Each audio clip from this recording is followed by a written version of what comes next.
মরিচের গাছ লাগানোর পর 8-10টি মরিচ ধরার পরে গাছটি মরে যায় বা শুকিয়ে যায় আর ধরে না, এর একটি কারণ হলো আপনারা 1G কাটিং করেন না। আজকে আমি দেখাবো আপনাদেরকে 1G কাটিং কীভাবে করতে হয়। আপনারা দেখেন একটি মরিচের গাছ, এই অত্যন্ত ডাল গজিয়ে আছে, সুন্দর একটি গাছ।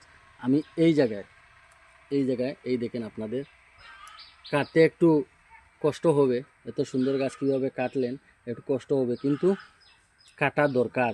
যদি আপনারা এই জায়গায় কাটেন না, 1G কাটিং করেন না, তাহলে এই জায়গা থেকে আর নতুন নতুন ডাল গজাবে না এবং মরিচের ফলন কম হবে। এই জন্য এই আরেকটি গাছ আমি এই দেখেন আমি এই জায়গায় কেটে দিচ্ছি। এই দেখেন, এটিকে বলে 1G কাটিং।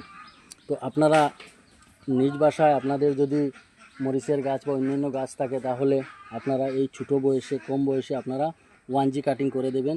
দেখবেন আরও নতুন নতুন ডাল গজাচ্ছে এবং মরিচের ফলন ভালো আসছে। সবাই সুস্থ থাকবেন, ভালো থাকবেন এবং সদা সতর্ক থাকবেন। ধন্যবাদ।